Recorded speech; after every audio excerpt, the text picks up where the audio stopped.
Coucou tout le monde, j'espère que vous allez bien. On a un beau soleil aujourd'hui. Alors attendez, on va se mettre par là du coup, vu qu'on a un beau soleil. Voilà, on va être positive. Alors, petite vidéo aujourd'hui pour vous expliquer un petit peu ce que c'est l'hyperthyroïdie, l'hypothyroïdie, etc. Alors, de mon expérience, bien évidemment, puisque je ne suis pas médecin et que chaque personne, vous le savez, est différente. Très important. C'est pour ça qu'il ne faut jamais se comparer à personne d'ailleurs. Donc, pour vous dire, donc je fais cette vidéo un peu pour rassurer aussi peut-être certaines personnes, même si moi, des fois, au jour d'aujourd'hui, je ne suis pas forcément rassurée, mais voilà. J'essaye d'être positive et de vous dire qu'il y a pire dans la vie et de voir un petit peu s'il serait possible plus tard, s'il y en a qui se posent des questions, d'avoir des enfants, tout ça, des choses que moi-même je me suis posé comme question. Voilà. Donc, déjà, les facteurs donc endocriniens, on va vraiment parler pour ceux qui ne connaissent pas du tout, c'est ici. Donc, juste là, c'est souvent représenté comme un papillon. Alors, dans le corps humain, honnêtement, je pense pas que ça soit comme un papillon, je sais pas trop. Ou alors un peu, mais voilà, c'est mignon. C'est l'image qu'on donne souvent, en tout cas, juste ici. Alors comme vous pouvez voir, ça va être un peu compliqué parce que je ne suis pas médecin comme je vous disais, donc je fais dans la simplicité. Mais comme vous pouvez voir, je n'ai pas donc de gloître. Un gloître, c'est quand la gorge est plutôt gonflée. Donc je suis contente à ce niveau-là, je n'ai pas de gloître. Un gloître, c'est vraiment quand la thyroïde est souvent, alors de ce que je comprends, hein, est souvent génétique et pour cela, on fait une prise de sang pour voir si c'est génétique ou pas. Je ne sais plus comment s'appelle cette prise de sang, mais vous pouvez en parler à votre endocrinologue, de faire une prise de sang pour voir si c'est génétique ou voir si c'est juste apparu comme ça, des angoisses, un événement de vie, voilà. Ça, vous pouvez le voir comme ça. Très important. Pour situer les choses, je suis quand même quelqu'un depuis petite, c'est vrai, d'anxieuse, avec un tempérament qui bouge pas mal. Donc, on m'a donné à tort des médicaments d'ailleurs pour, on va dire, une pathologie que je n'avais pas et que je n'ai pas. Mais je pense que ces variations d'humeur et ces variations un peu de un coup je vais très bien, un coup j'angoisse, etc. sont liées. En tout cas, je pense que c'est lié aussi à ma thyroïde. Je l'ai découvert par hasard lors d'une prise de sang il y a peut-être 3 ans, si je dis pas de bêtises, même plus, à 4 ans. 4 ans, on va dire plutôt.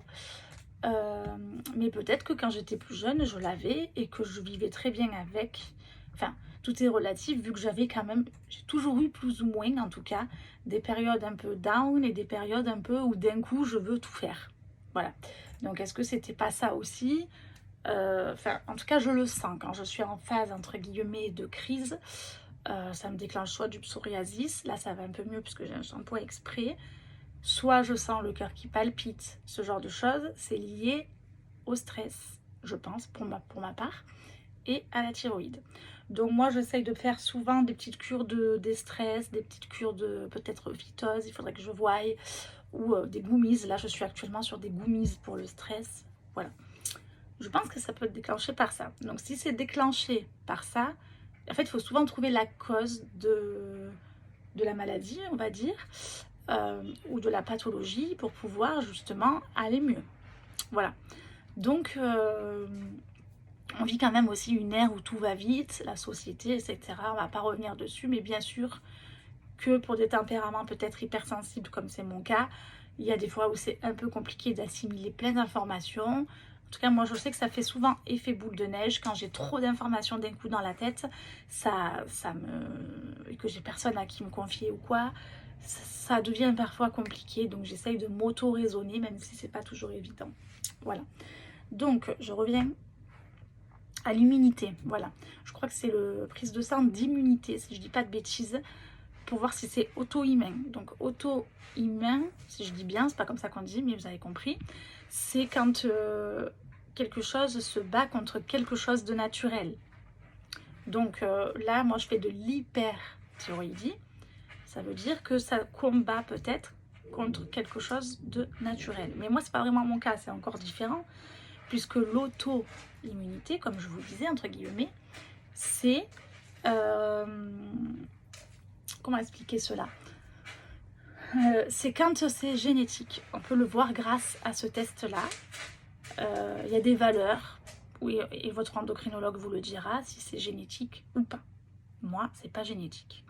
Donc, c'est lié à un facteur. Donc déjà, ça, je le sais. Ensuite, c'est souvent quand c'est génétique qu'on a des goitres. Et moi, vous voyez bien que j'ai pas de goitres. Mais parfois, j'ai des gènes. Hein. Ça n'empêche pas que parfois, j'ai un peu des gènes, que je le sens, que parfois, ça me gêne un petit peu. Surtout lors de la déglutition. J'ai aussi des problèmes de dents. Donc, après, est-ce que c'est lié? C'est possible aussi. Mais ça serait le sujet d'une autre vidéo. Si jamais un jour, je fais ce travail... de reprise entre guillemets de dents, ça peut peut-être jouer aussi sur la thyroïde. Vous voyez ce que je veux dire? Il faut réfléchir plus loin et se dire que des fois, en soignant quelque chose, ça peut soigner autre chose. Ça, moi, j'y crois. Bon, on y croit ou pas, mais personnellement, moi, ça, j'y crois. Mais bien sûr que ça peut être aussi comme ça, sans forcément mes problèmes de dents non plus. Voilà. Les facteurs de stress, l'environnement, tout ce qui est perturbateur endocrinien, tout ce qu'on mange, tout ce qu'on met sur la peau, etc. Et beaucoup de choses chimiques, hein, quand même. Je le vois même quand je fais mon vernis à ongles, je me dis, ils n'ont pas réussi encore, même dans les produits naturels, à faire des dissolvants qui puent pas, quoi, qui sont quand même un peu agréables. Alors, ils font des efforts, mais je trouve que c'est pas encore tout à fait ça. Me direz-vous ce que vous en pensez. Bref. Du coup...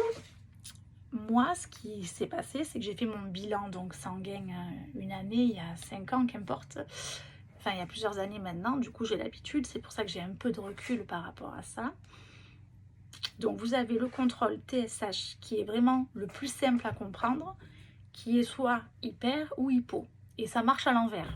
Quand vous êtes basse, donc 0,01, 0,05, vous êtes en hyper. Quand vous êtes à 1, 2, je crois que vous êtes normal, si je dis pas de bêtises, moins de 2 en tout cas.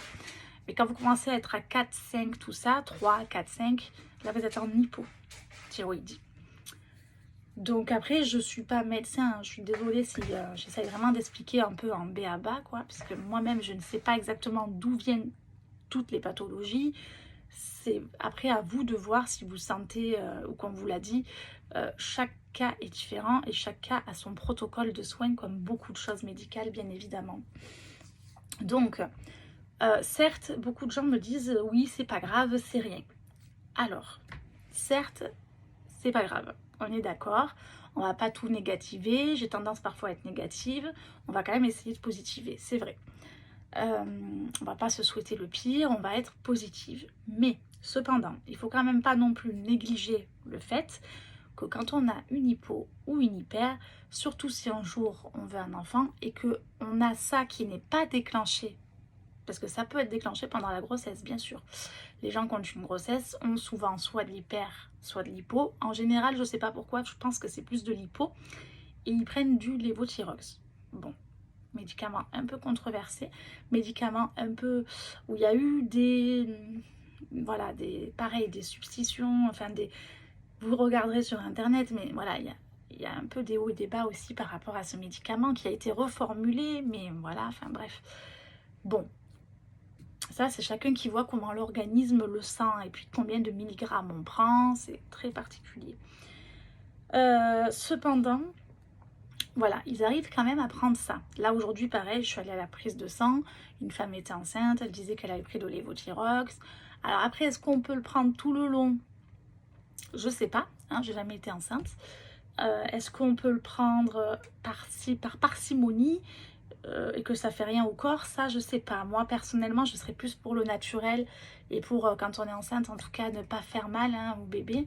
Mais voilà, encore une fois je suis pas enceinte et encore une fois peut-être que il y a des médicaments naturels, peut-être que finalement on est obligé de passer un peu par la chimie jusqu'à tant de mois, ça je pourrais pas vous dire. Mais bien sûr qu'on peut faire aussi de l'hyper en étant enceinte. Et là par contre je n'ai pas eu de personne de mon entourage ni rien, donc je pourrais pas vous dire à ce sujet.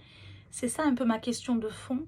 Est-ce qu'il existe, si vous pourrez me le dire peut-être sur YouTube pour me rassurer si un jour je veux un enfant, un médicament qui ne soit pas chimique Ça, j'y crois pas trop perso, mais ou est-ce qu'on peut prendre un médicament chimique à petite dose, parce que moi, c'était vraiment la plus petite dose qui me faisait du bien, donc ça, c'est rassurant, pour essayer de canaliser tout ça. C'est la question que je laisse un peu à ceux qui m'écoutent et qui le savent, ou qui l'ont vécu, ou peut-être des médecins, je sais pas. Alors oui, certes, je pense que l'anxiété, dans mon cas, y joue, puisque bien sûr que beaucoup de femmes et d'hommes, on oublie, mais il y a des hommes aussi, peuvent avoir une hyperthyroïdie en étant pas enceinte, forcément, puisqu'il y a aussi des hommes. De ma connaissance, les hommes ne font pas d'enfants, enfin, ne portent pas de bébé. Voilà, un peu d'humour. Mais moi, c'est dans ce cas-là que je me pose la question. C'est pas d'être négative, c'est de prendre soin de sa santé. Alors, beaucoup de gens me disent, je vois pas le rapport entre l'hyperthyroïdie, le fait d'avoir un enfant. Ceux qui connaissent pas, je peux comprendre, peuvent se dire, même mon entourage, peuvent se dire, mais c'est quoi le rapport? Alors, vous regarderez sur YouTube, pareil, il y a quand même un rapport, hein, dans le sens où, dans le pire des cas, bon, ça ne peut pas être le cas de tout le monde, surtout dans notre génération qui est quand même modernisée et qui est de plus en plus au top au niveau médecin, heureusement, mais ça peut arriver qu'à cause d'une hyperthyroïdie non traitée, je parle bien de non traitée, ou un médicament qui ne serait pas adapté, ça peut arriver qu'il y ait des fausses couches. Alors certes, ça peut arriver aussi, même si on n'a pas d'hyperthyroïdie. On est d'accord. Tout est possible, malheureusement, ça peut arriver dans les deux cas. On est d'accord. Et bien sûr que personne ne souhaite perdre son enfant, hein, on est d'accord aussi, mais ça malheureusement, si on fait rien de sa vie aussi, on ne peut pas le savoir. Et des fois, c'est en vivant des événements difficiles. Voilà, je ne peux pas vous dire, puisque moi, je ne suis pas enceinte, je ne l'ai jamais été. Mais c'est vrai que je commence à y penser, puisque j'ai 32 ans. Et c'est ça aussi qui me bloque, dans le sens où déjà, psychologiquement, j'ai quand même un travail à faire au niveau de mes angoisses, au niveau de qui je fréquente, au niveau d'avoir quand même des gens qui me soutiennent. Et aussi du fait que oui, j'ai quelques difficultés quand même, j'avoue. Voilà, je sais pas, on est tous différents, mais moi j'ai toujours eu quelques difficultés, d'autres que j'ai réussi à dépasser par ma volonté, mais j'ai toujours eu ces facteurs un peu où il faut toujours que je me batte entre guillemets 2 fois plus que les autres, euh, par mon côté peut-être qui est comme ça, hypersensible, stressé, et là on peut rien y dire, on peut rien y faire, c'est un tempérament. Donc j'essaye de changer, mais un tempérament ne change pas non plus par miracle, hein. Voilà. Donc, comment vous dire? Donc cette vidéo, c'est pas pour affoler qui que ce soit, bien au contraire. C'est pour avoir des réponses et pour vous expliquer que ça peut être important de surveiller sa thyroïde. Des fois, on n'y pense pas. Surtout si vous regardez la vidéo et que vous sentez effectivement que des fois, vous avez le cœur qui palpite. Ou alors, au contraire, vous êtes très fatigué, mais genre tout le temps très fatigué. Et vous avez fait des prises de sang pour le fer, le magnésium, et tout va bien. Et la vitamine D. Peut-être faites-vous contrôler la thyroïde.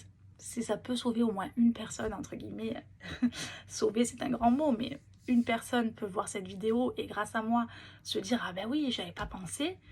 Voilà, c'est un petit protocole à faire qui peut faire que ça aille mieux aussi. Voilà. Alors on en a pardon, de plus en plus, dû je pense à la pollution, dû au stress de la société, comme je disais, dû à qui on est, à notre histoire, à notre vécu, c'est important. Mais voilà, c'est important parce que ça régule, cette thyroïde, tout le corps. Voilà. Donc ça régule quand même les émotions, ça régule d'autres éléments, j'ai plus le mot biologique, mais vous avez compris. Autre chose dans notre corps, ça régule. Vous voyez ce que je veux dire? Donc il faut quand même y faire attention. Voilà, très important, surtout si un jour vous voulez un enfant. Moi c'est pour ça aussi, bon pas que pour ça, puisque je me suis toujours quand même prise en main par rapport à ça, mais d'autant plus que si un jour, l'année prochaine ou l'année d'après, je souhaiterais un enfant, certes, il faut que les choses soient en place pour que ça se passe le mieux possible. Évidemment qu'il n'y a rien de parfait, mais que ça se passe au moins le mieux possible. Voilà. Donc oui, si c'est lié, c'est quand même lié, il faut le savoir, beaucoup de personnes ne le savent pas, c'est lié. c'est lié puisque je ne sais pas vraiment le rapport, comment l'expliquer entre la gorge et on va dire le côté féminin, le côté création d'enfants. Mais je sais qu'il y a un rapport quand même très pertinent, très proche en tout cas. Et que ça serait dommage de passer à côté. Voilà. Surtout que maintenant, il y a quand même des solutions, des analyses qui existent. Voilà. Ce serait quand même dommage de passer à côté. Mais bien sûr que si vous avez eu un événement déclencheur, si vous avez eu un gros stress, bien sûr que si vous savez que ça vient de là, moi je pense à 80% que ça vient de là, soignez déjà ça. Faites-vous aider par un psychologue, une thérapeute. C'est ce que moi je voudrais faire de plus en plus. Peut-être aussi juste ça, tout est relatif. Bien sûr que ça peut aider au reste, à se réguler. Et au moins on y pense, au mieux ça régule aussi. Comme beaucoup de choses dans la vie. Voilà. Mais voilà, je voulais quand même vous le dire. Donc moi, c'est souvent des prises de sang trimestrielles qui vont devenir annuelles. Là, ça fait quasiment 10 mois, donc je suis fière de moi que j'ai arrêté les cachets. J'avais un très petit dosage, à 2,5 de néomercazole pour l'hyperthyroïdie. Autant vous dire, c'est le plus petit dosage qu'il existe. Donc ça, je suis fière par rapport à ça. Je sais très bien qu'il y a pire. Donc voilà. Et puis en plus, comment dire, en plus là ça fait 10 mois que je l'ai arrêté. Bon, je sens par moment hein, que j'ai quand même ce cœur qui palpite et tout. Je sens bien que ça a dû remonter entre temps. Bon, là je viens de faire ma prise de sang, donc je verrai. Enfin, quand je dis remonter, en réalité c'est redescendre, hein, puisque l'hyper c'est quand ça descend. Voilà. Mais du coup c'est vrai que qu'au début, quand on m'a annoncé ça, ça m'a fait bizarre parce que je ne savais pas comment que ça existait, je ne savais pas ce que c'était, donc c'est pour ça aussi cette vidéo. Bon, il n'y a rien de grave, certes, mais si on n'est pas traité, bon, moins à notre époque, mais à l'époque d'avant, on pouvait faire apparemment des crises assez importantes si on n'était pas traité. Beaucoup moins à notre époque, heureusement. Hein. Voilà, après je vous ai parlé donc du TSH, bien sûr, après il y a T3, T4, ah bah alors là par contre ça devient compliqué, je vous laisserai regarder sur internet. C'est des triglycérides, je crois que c'est des triglycérides, si je dis pas de bêtises en tout cas. Et après vous avez de toute façon des valeurs, soit c'est T3 qui est trop haut, T4, ou alors les T3, T4 sont bons. Ça serait plus compliqué à expliquer. J'ai du mal avec ça. Voilà, donc moi je vous parle vraiment du TSH qui est pour moi en tout cas le plus simple à comprendre. Voilà. Mais en tout cas c'est un endocrinologue qu'il faut aller voir quand on a des soucis comme ça de thyroïde. Moi mon médecin traitant m'avait dit c'est pas grave mais il faut le soigner. Donc forcément entre temps j'ai fait tout ce cheminement et tout ce suivi. En général on a 18 mois de traitement. Moi je crois que j'ai eu 20 mois, 21 mois. Bon je me rappelle plus honnêtement. Hein. Et après mon médecin m'a dit on va l'arrêter. Ce qui est très rare puisque j'ai pas dit que j'avais de projet ni rien. Mais il m'a dit on va l'arrêter pour voir comment votre corps réagit sans le médicament. Donc là voilà. Ça, je verrai tout à l'heure quand il y aura des résultats. Mais voilà, c'est important aussi d'en parler sur Internet. Et je trouve ça important, voilà, d'en parler sur Internet. On n'en parle pas assez. Enfin, on n'en parle pas assez. Si, il y a quand même pas mal de vidéos sur ça, honnêtement. Donc voilà, en tout cas, oui. Il faut apprendre à réguler les émotions, tout ça, mais c'est pas toujours facile non plus dans le quotidien, mais voilà. Donc moi, mon parcours, ça a été, comme je disais, de faire tous les 3 mois à peu près des prises de sang. Donc c'est sûr qu'avec mon travail, moi je suis hôtesse de caisse, donc j'ai souvent des horaires qui changent et tout. Je vous cache pas qu'il y a des fois où c'était un peu relou, hein, puisqu'il faut faire les prises de sang quand même de manière rapprochée. Normalement, c'est 48 heures avant. Bon, moi, j'arrive pas, hein, perso, avec mon emploi du temps. En général, je mets une semaine avant. Voilà. Là, on est le 2, j'ai rendez-vous le 8. Ça reste cohérent, à mon sens en tout cas. Hein, parce que moi, avec mes horaires, je peux pas faire autrement. Donc voilà. En général, c'est ce que j'essaye de faire. Maintenant, j'arrive même à lire mes prises de sang, puisque à force, on le sait, si on est en hyper ou en hypo, on le voit très bien. Mais du coup, je vais quand même voir l'endocrinologue. Bon, parce que c'est comme ça, c'est le protocole. Mais à force, on a l'habitude de voir un petit peu. Voilà. Et Et oui, voilà, c'était juste pour vous dire ça, que c'était important.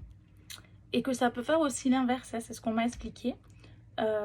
Si par exemple, moi, un jour, j'aurai un projet d'enfant, ça peut aussi, de ce que mon endocrinologue m'a dit, faire l'effet inverse. Donc, soit être en hypo, comme je vous disais, c'est ça aussi l'effet inverse, et prendre du lévothyrox. Alors moi, le lévothyrox, perso, par contre, ça m'arrange pas parce que je le supportais beaucoup moins que le néomercazole.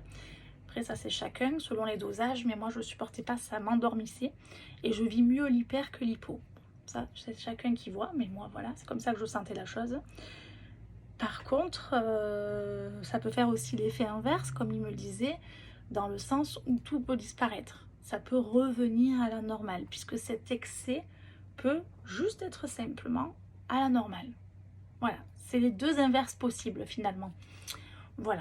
Donc c'était important pour moi cette vidéo de vous dire quand même que c'était lié, que ce n'était pas grave, mais qu'il fallait quand même le prendre en charge, le contrôler, et que comme toutes les choses, en fait ça me fait penser un peu au diabète ou au cholestérol. Le diabète c'est pareil, ce n'est pas grave, mais il faut le contrôler et il faut faire souvent des... Voilà, c'est pareil pour les diabètes, pour les personnes enceintes avec diabète, il doit y avoir certainement un traitement adapté. C'est comme toutes ces maladies, un peu comme ça, vous voyez, tout ce qui est endocrinologie finalement. Et le cholestérol, ben ça c'est encore autre chose, moi j'en ai. Bon, je vous cache pas que je vais pas prendre des cachets pour chaque spécialité, parce que sinon on s'en sort plus. Bon, je sais que c'est pas bien, mais voilà, j'en ai un petit peu. Pourtant, je pense pas manger non plus très gras, mais oui, j'en ai. Et c'est pareil, sur du long terme, il faut faire attention. Mais bon, après, j'ai envie de vous dire, il faut aussi vivre, être heureux et pas trop penser à ça, parce que sinon on vit plus. Il ne faut pas non plus être dans l'excès de peur, on va dire. Mais pour bien faire, c'est vrai que normalement, même le cholestérol, je devrais le soigner. Mais bon, là, j'avais fait une prise de sang l'année dernière et je crois que mon taux de LDL, si je dis pas de bêtises, parce qu'il y a HDL, LDL, était quand même plus haut. Donc en gros, le positif était plus fort que tout mon côté cholestérol négatif, entre guillemets, on va dire ça comme ça. Donc je me suis pas inquiétée et là-dessus, je reste comme ça. Bien sûr, après, si vous voulez une vidéo, si j'ai le courage de faire une vidéo sur ma dentition, parce que c'est pareil, j'ai peut-être un début de parodontite selon moi, hein, et ça peut peut-être être lié avec la thyroïde, je sais pas trop. C'est pour ça que je voulais aussi voir avec la clinique pour pourquoi pas refaire juste mes 4 dents du bas, voir le prix et voir comment si c'est possible de refaire la dentition, hein, tout simplement. Donc ça aussi, je vous ferai une vidéo si jamais j'ai le temps de le faire. Parce que c'est toujours pareil, il faut avoir le temps, hein, malheureusement, dès qu'on parle santé, ben, il faut quand même aussi avoir les moyens et le temps. Voilà. Donc c'est important, mais des fois on passe à côté puisqu'on n'a pas ni les moyens ni le temps, quoi. Et c'est souvent pour ça d'ailleurs que les personnes à la retraite en profitent pour se refaire un check-up et une petite santé. Voilà. Bon, après voilà, je vous cache pas qu'il n'y a rien de grave, tant mieux, que je suis positive, que j'essaye de me dire que voilà, ma santé n'a rien de grave, il y a des choses pires, hein. J'ai bien conscience qu'il y a des gens qui sont vraiment malades, qu'il y a pire et que voilà, je ne veux pas passer pour celle qui dit qu'elle a vraiment toutes les maladies du monde ou je ne sais quoi. Mais contrôler tout ça, c'est important. Pardon. Contrôler tout ça, c'est quand même important. De temps en temps, voilà, de se faire des petits check-up. C'est important, tout simplement. Voilà. Donc après, bien sûr, je vais pas attendre que tout soit parfait si un jour je veux un enfant, parce que si j'attends que tout soit parfait aussi, j'ai envie de vous dire, ça va être compliqué.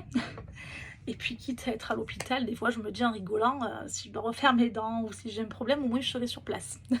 C'est ce que je me dis en rigolant. Mais voilà, après, c'est sûr que si un jour j'ai un enfant et que mes dents sont pas belles, entre guillemets, parce que moi j'ai vraiment les dents quand même qui se creusent, hein, ben, c'est sûr que ça va prendre du calcium, ça j'en ai conscience. Et le calcium, c'est quand même important aussi pour la formation du petit. Donc après, si je mange beaucoup de calcium aussi, ça peut renforcer mes dents aussi quelque part. Mais bon, bref, on peut pas être parfait. Je pense que je me prends vachement à la tête. On peut pas être parfait non plus sur tous les points. Mais il faut contrôler les choses à contrôler. Et de temps en temps, faire des petits check-up, je pense que c'est important. Voilà. Bon, en tout cas, j'espère que cette vidéo vous a plu. Que vous comprenez un petit peu plus par rapport au sujet principal qui était donc l'hyperthyroïdie, l'hypothyroïdie, enfin tout ce qui était maladie thyroïdienne et tout ça. Et c'est vrai que j'ai aussi quelques angoisses, comme je vous disais, aussi par rapport à la création, etc. Peut-être voir aussi un thérapeute. Il faudrait que je voie s'il y a des bons thérapeutes pour justement apprendre à ça aussi, ça m'intéresse, le développement personnel, apprendre à enlever les peurs limitantes, les mauvaises croyances et pouvoir avancer dans mon cheminement de vie aussi, parce que c'est important quand même. D'ailleurs, à ce propos, j'ai acheté un livre que j'ai pas encore lu, qui s'appelle Les peurs et les croyances de Lise Bourbeau, qui je pense est très intéressant. Il faudrait que je prenne le temps de le lire d'ailleurs. Voilà. Voilà. Après, on a l'impression de ne plus avancer, effectivement. Ou alors, on se réfugie sur le sucre. Enfin, ça m'a l'air vraiment très intéressant. D'où viennent nos peurs? Pourquoi nous avons peur des autres? Comment dépasser nos peurs? Est-ce que toutes les croyances proviennent de nos parents ou pas? Voilà. Ça, c'est par rapport aux 5 blessures de l'âme aussi. Donc, de Lise Bourbeau. Voilà. Que je trouve très intéressante. Je sais que je regarde beaucoup aussi Fabrice Midal. Je ne sais pas si vous connaissez.